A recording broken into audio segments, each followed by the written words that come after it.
Hello again. Today I'm going to bring another poem by Lord Thomas Babington Macauley. It was requested by CB from Cardiff and it's called Battle of the Lake Regillus. It's a lay, supposed to be a lay that's sung at the feast of Castor and Pollux on the Ides of Quintilis in the year of the city 451, which is roughly 302 BC. Hope you enjoy it. Ho, trumpets, sound a war note. Ho, lictors, clear the way. The knights will ride in all their pride along the streets today. Today the doors and windows are hung with garlands all, from Castor in the forum to Mars without the wall. Each knight is robed in purple, with olive each is crowned. A gallant war horse under each paws haughtily the ground. While flows a yellow river, while stands a sacred hill, the proud Ides of Quintilis shall have such honour still. Gayer the Martian calends, December's nones are gay, but the proud Ides, when the squadron rides, shall be Rome's whitest day. Unto the great twin brethren we keep this solemn feast. Swift, swift the great twin brethren came spurring from the east. They came o'er wild Parthenius, tossing in waves of pine, o'er Cirrha's dome, over Adria's foam, o'er purple Apennine. From where with flutes and dancers their ancient mansion rings, in lordly Lacedaemon, the city of two kings. To where by Lake Regillus, under the Portian height, all in the lands of Tusculum, was fought the glorious fight. Now on the place of slaughter are cots and sheepfold seen, and rows of vines and fields of wheat, and apple orchards green. The swine crush the big acorns that fall from corn's oaks. Upon the turf by the fair fount the reaper's pottage smokes. The fisher baits his angle, the hunter twangs his bow. Little they think on those strong limbs that moulder deep below. Little they think how sternly that day the trumpets pealed, how in the slippery swamp of blood warrior and warhorse reeled. How wolves came with fierce gallops and crows on eager wings to tear the flesh of captains and peck the eyes of kings. How thick the dead lay scattered under the Portian height, how through the gates of Tusculum raved a wild stream of flight, and how the Lake Regillus bubbled with crimson foam, what time the 30 cities came forth to war with Rome. But Roman, when thou standest upon that holy ground, look thou with heed on the dark rock that girds the dark lake round. So shalt thou see a hoof mark stamped deep into the flint. It was not hoof of mortal steed that made so strange a dint. There to the great twin brethren vow thou vows and pray, that they in tempest and in flight will keep thy head away.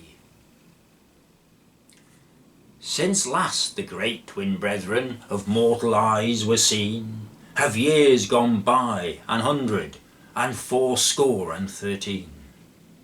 That summer our Virginius was consul first in place, the second was stout Aulus of the Postumian race.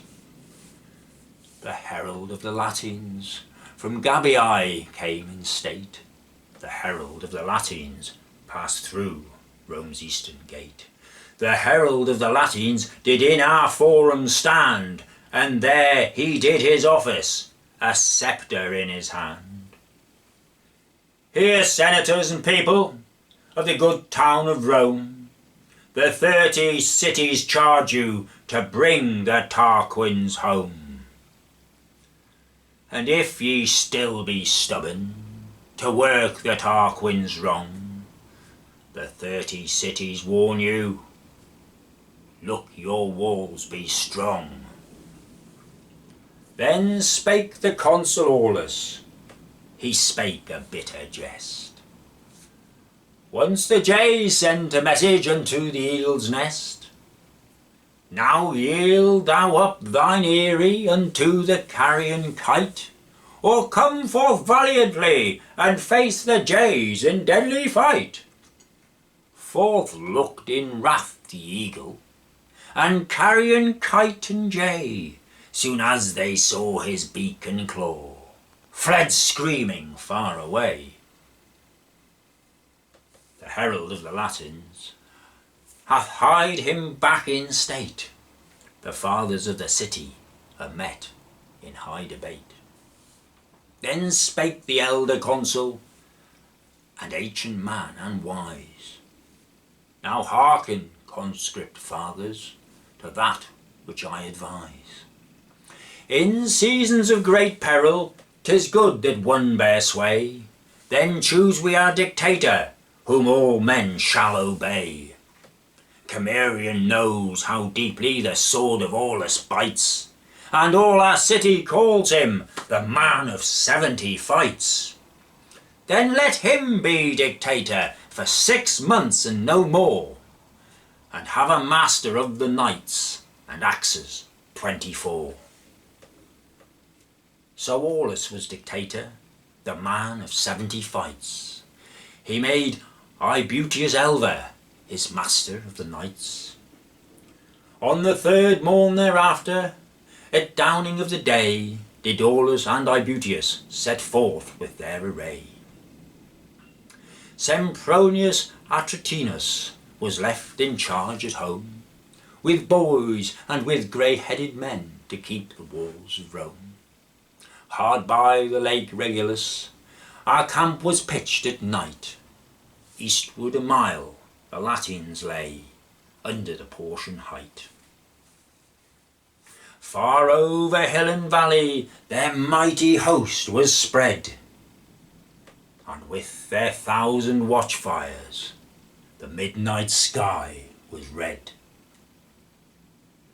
Up rose the golden morning over the Portian height, the proud eyes of Quintilis marked evermore in white. Not without secret trouble our bravest saw the foe, for girt by 70,000 spears and 30 standards rose.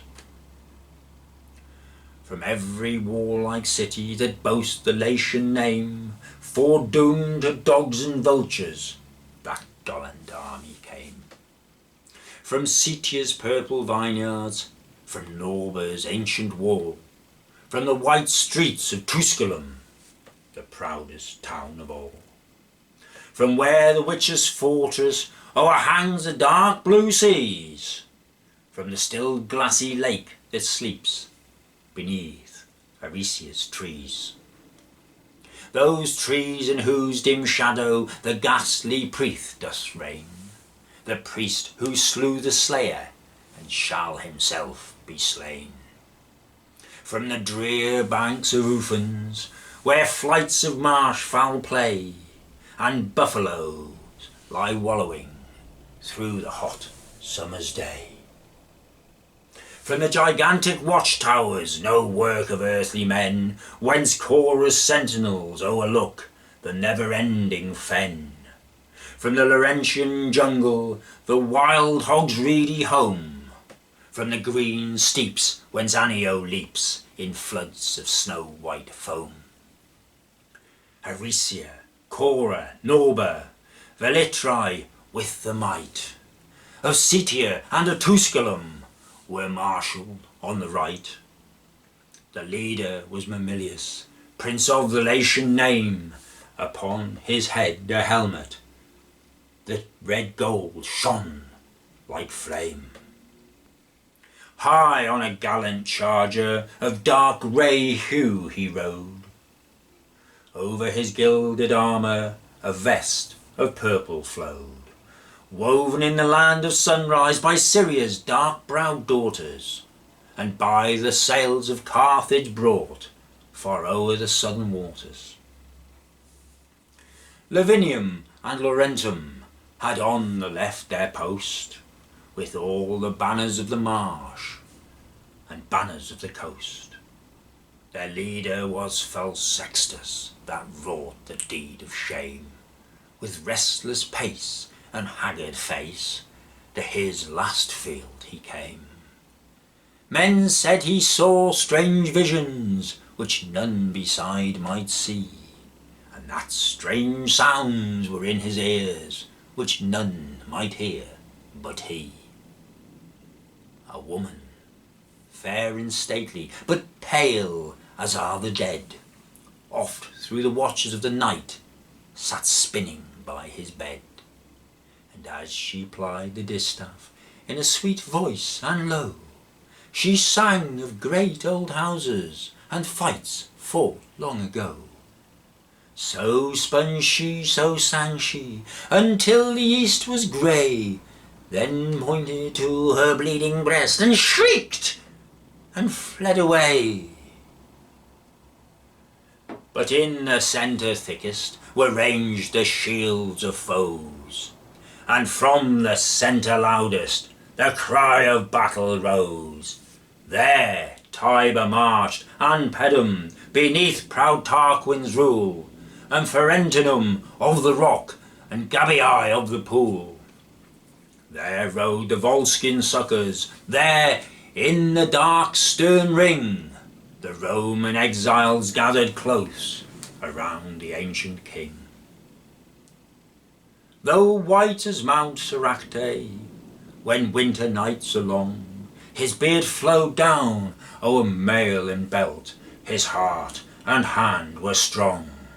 Under his hoary eyebrows still flashed forth quenchless rage, and if the lance shook in his gripe, 'twas more with hate than age. Close at his side was Titus, on an Apulian steed, Titus the youngest Tarquin, too good for such a breed.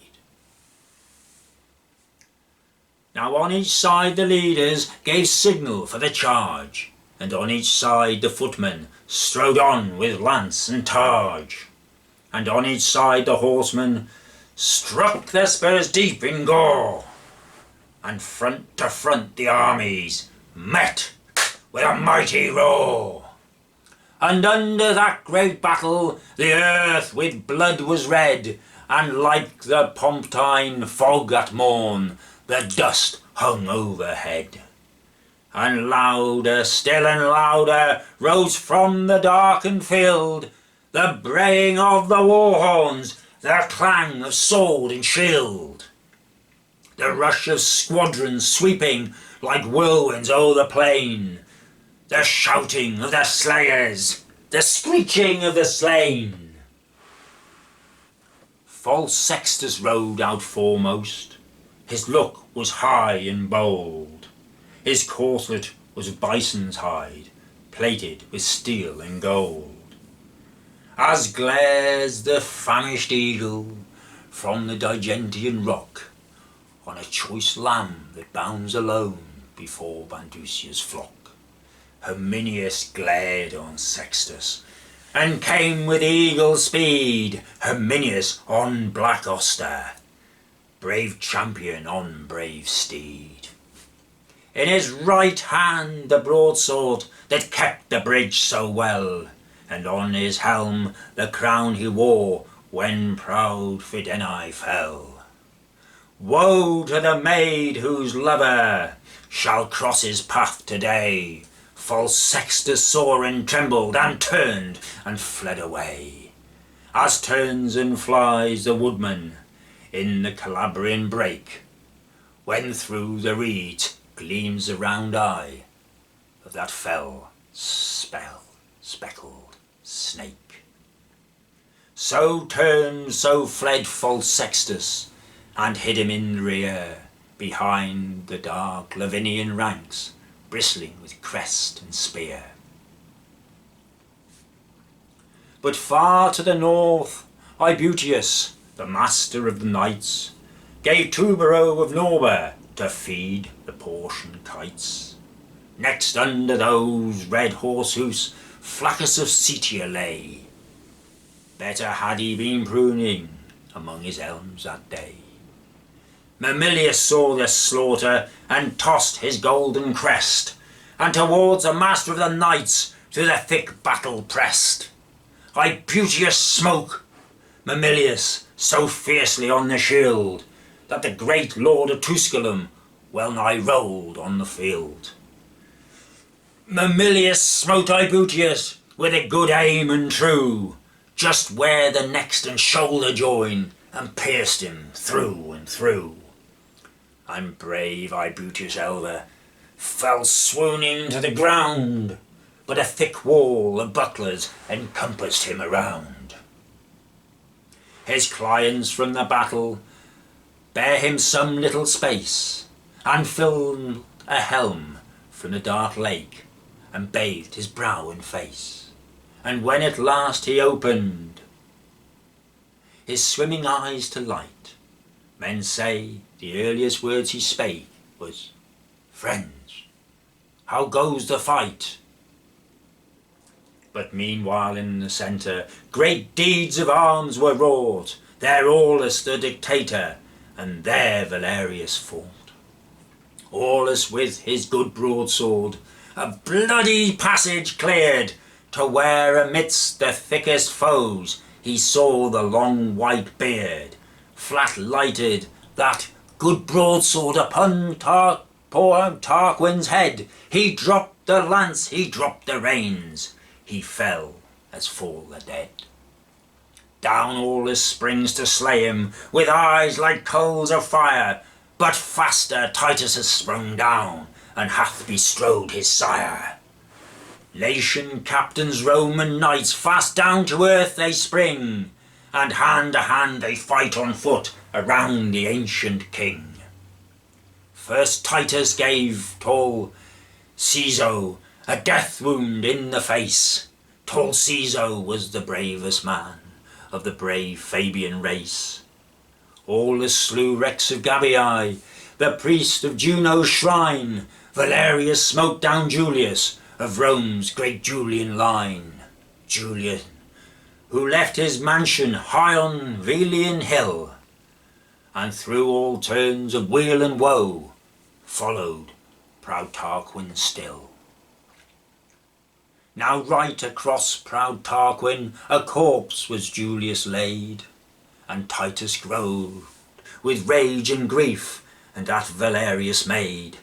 Valerius struck at Titus and lopped off half his crest, but Titus stabbed Valerius a span deep in the breast. Like a mast snapped by a tempest, Valerius reeled and fell.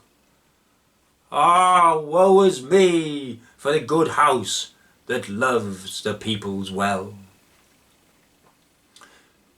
Then shouted loud the Latins, and with one rush they bore the struggling Romans backward, 3 lances' length and more.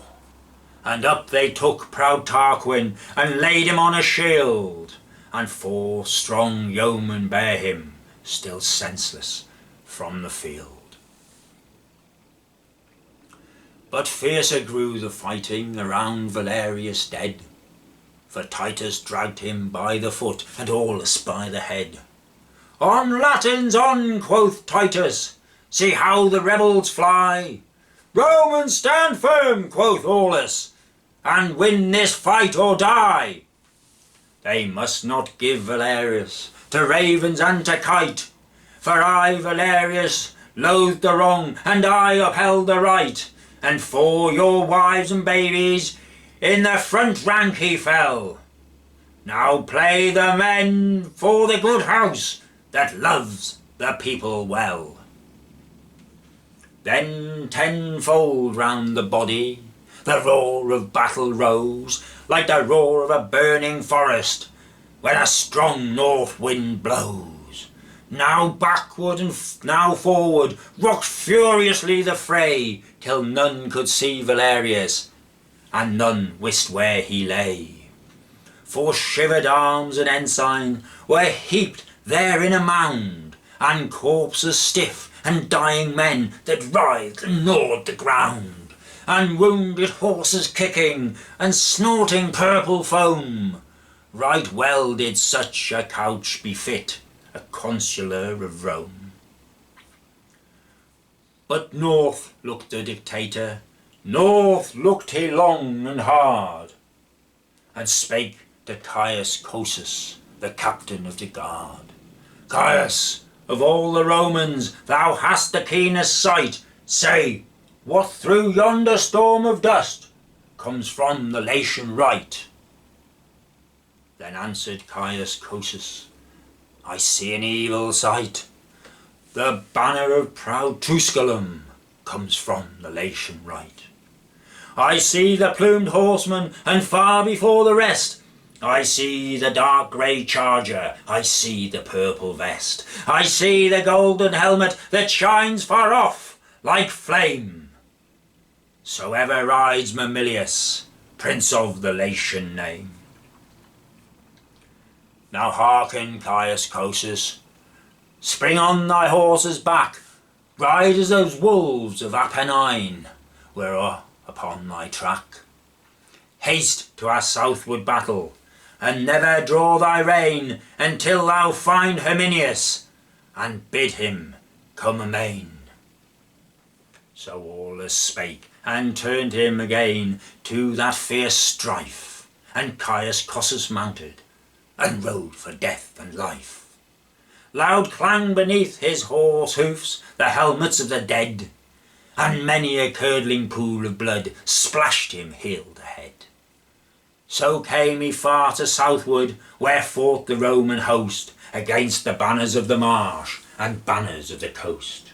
Like corn before the sickle, the stout Leninians lay, beneath the edge of the true sword that kept the bridge so well.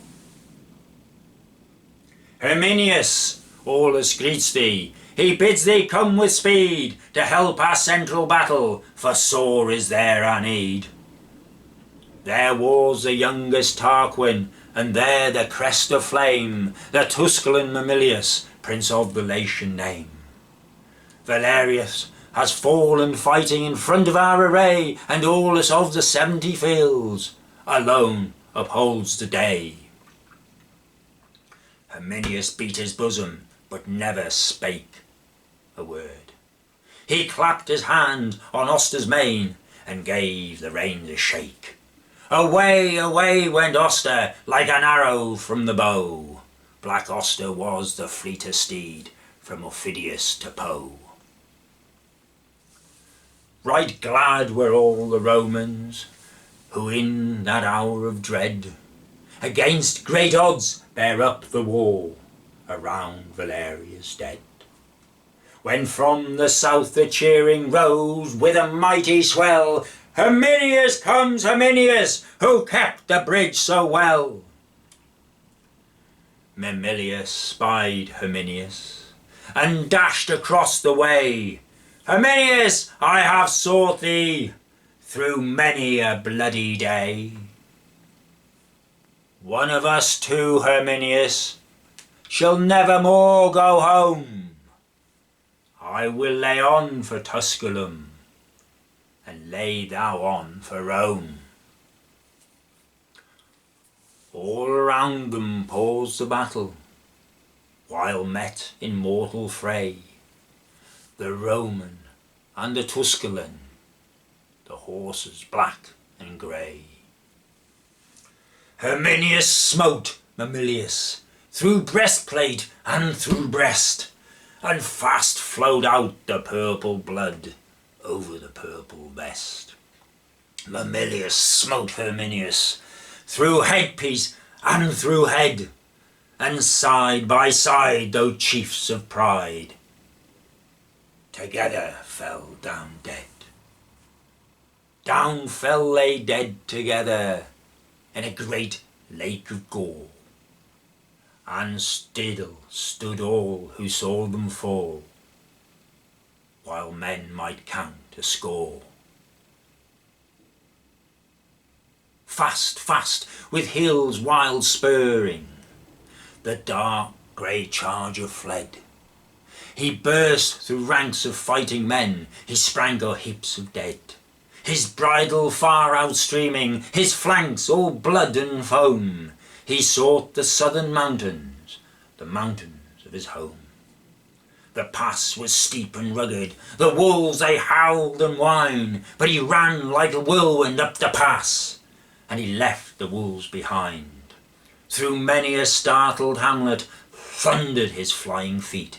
He rushed through the gates of Tusculum, he rushed up the long white street.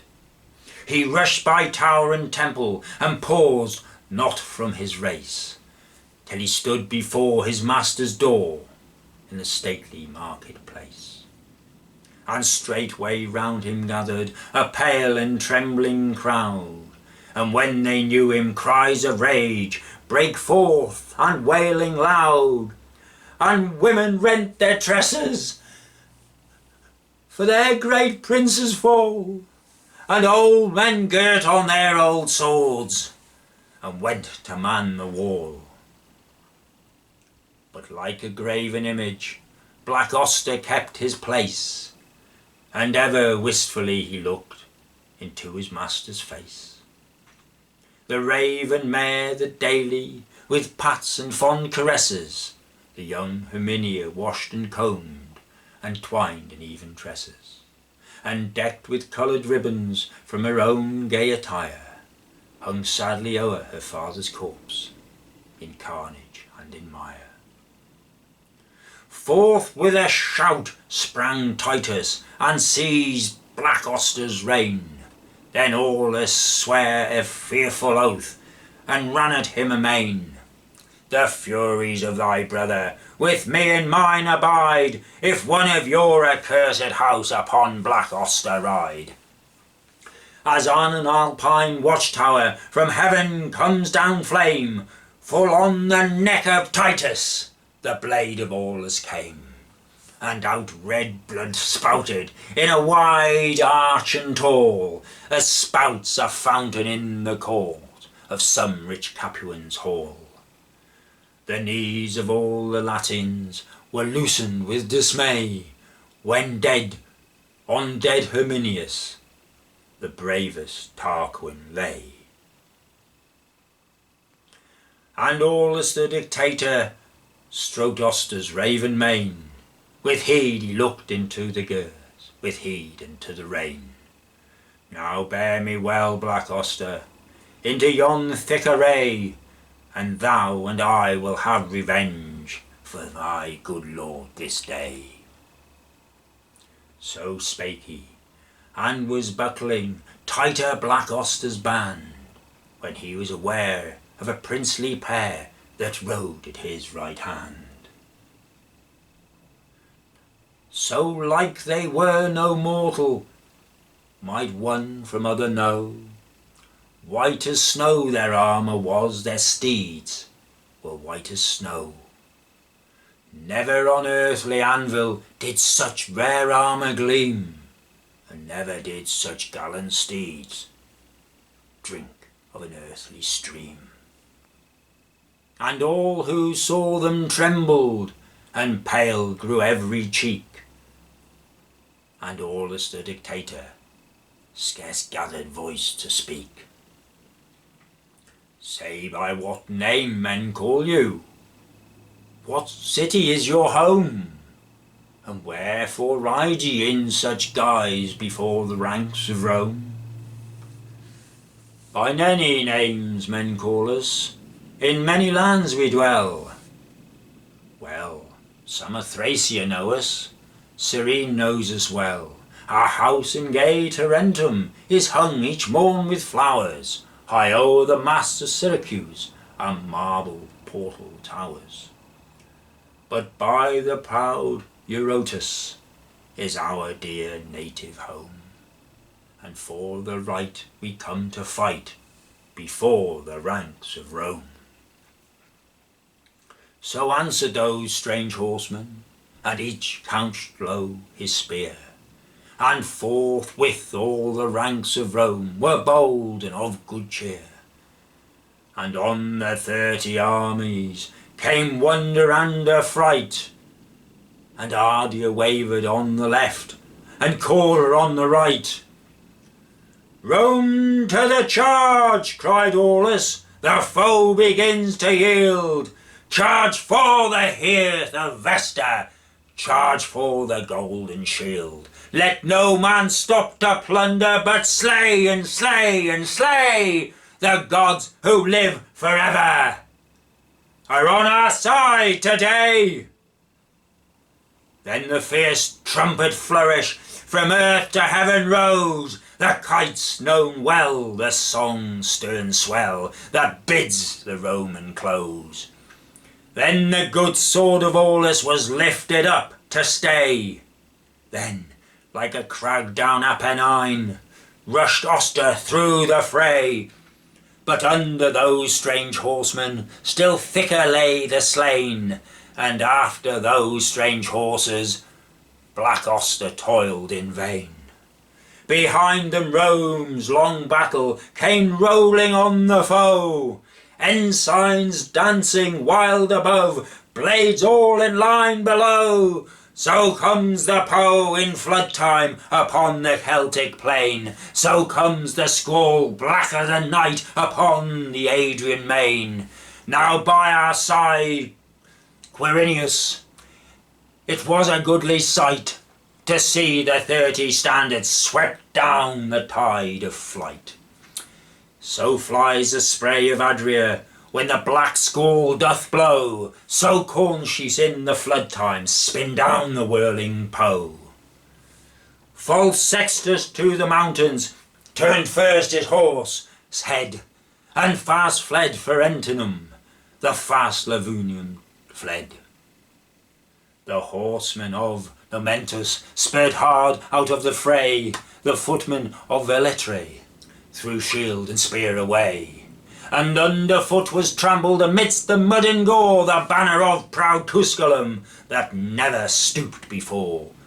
And down went Flavius Faustus, who led his stately ranks from where the apple blossoms wave on Anio's echoing banks. And Tullus of Arpinum, chief of the Volscian aids, and Metius with the long fair curls, the love of Anxur's maids. And the white head of Vulso, the great Aretian seer, and Nepos of Laurentum, the hunter of the deer.